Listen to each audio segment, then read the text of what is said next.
Hello, and welcome to Strega Live. And today we're going to go over card number 7 of the Tarot deck, the Major Arcana, and that is the Chariot. And I know that when you first see this card, you're going to automatically think of travel. And that is one of the aspects of this card. The first, however, is a goal-oriented aspect, where you've got a goal that you're going to aim for later on in life, and you're taking all the right precautions to get there. You know the steps, you're following the steps, and when you finally reach that goal, it's going to be a major triumph.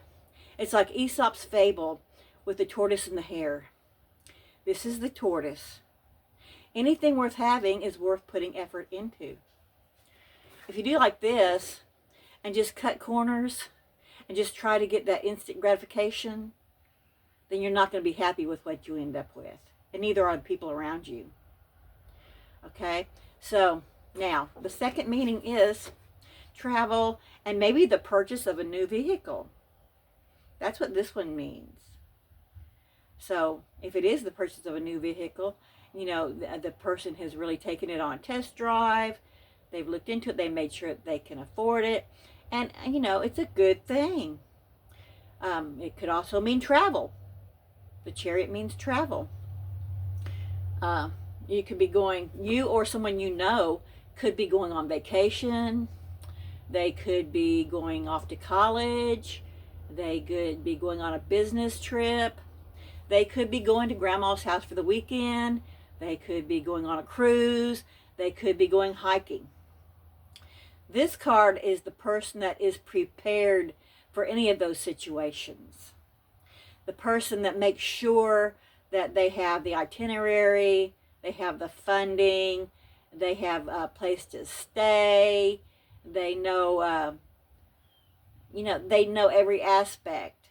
If they've got children, then they brought things to, if they're going on a plane, if they're going, even in a car, they make sure that they've got things for the kids to do. This is the person that plans ahead, okay? So, this is always a good person to be around. I'm not always this person. And then you have this person. This is the one that comes home on a Friday and says, let's go to the mountains for the weekend. And, you know, you throw a bunch of stuff in the car and you're gone. But you get there and you have forgotten half of your stuff. You don't have it. Well, what are you going to do? Do you come home, or you just try to make best of a bad situation?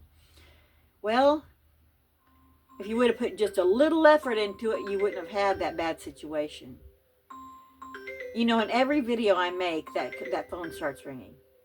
I think it just waits, because it may not ring all day long, and then it starts ringing when I'm doing the videos. But I'm going to ignore it.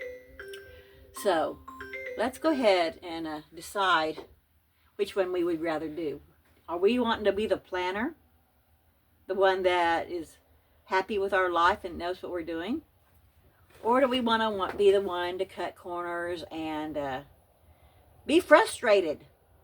And everybody around us is frustrated because we didn't plan ahead. We don't know where we're going. We don't care. Now, this could be a friend that has moved and you're really feeling bad about the move, and that's why this is in a reverse position. However, we need to think about that person, that friend of ours. Are they in a better situation? Are they happy? So sometimes it's just not how we feel that matters. It's the people around us. Okay? And you can still keep in contact. I mean, with the internet now and Skype and everything else, there's no reason why you can't keep contact.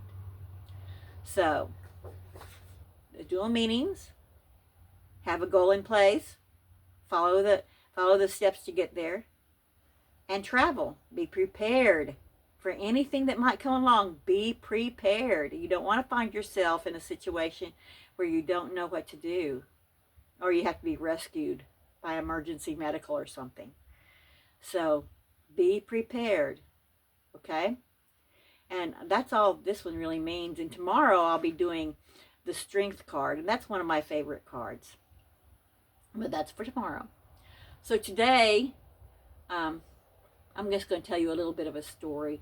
This is kind of a funny one, and then I'm going to let you go. Okay, so you know how I just love going to grocery stores, right? No, I don't. I do not like it. So I have to go and get my granddaughter a certain kind of uniform she has to have for this competition. So she's with me, and I say, okay, well, while we're out, since you can help me, we're going to run to the grocery store and just pick up a couple of things. So, okay, we're going by the bread aisle, and I go, do I need bread? Because I don't know.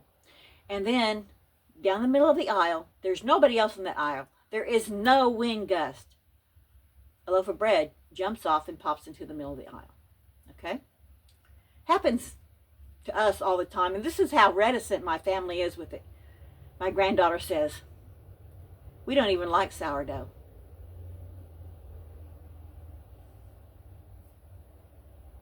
Didn't affect her at all. But I did buy the bread because, hey, the Spirit said, so I did. And the ducks like it. And so anyway, I do what the Spirits tell me to do, and I did tell him he couldn't come home with me. I got the distinct impression that it was male. So, but the way my granddaughter just said that, it just, I started thinking about it later that night. I'm thinking, we're so used to things like that happening, it doesn't even faze us anymore. Anyway, here I go with my soapbox again. Your children and your animals are totally dependent on you. Take care of them. Give them respect and love. And if you need to, if you see an animal out somewhere that needs help, do whatever you can to assist them, please. There are too many out on the side of the roads and stuff. And these places that take them in, these no-kill shelters, I mean, those are the ones where I'm always like bringing dog food and setting it by their gates and stuff whenever I can afford it. But they're angels. They absolutely are. So, blessings from the witch. And I'll see you tomorrow. And have a blessed day. Bye-bye.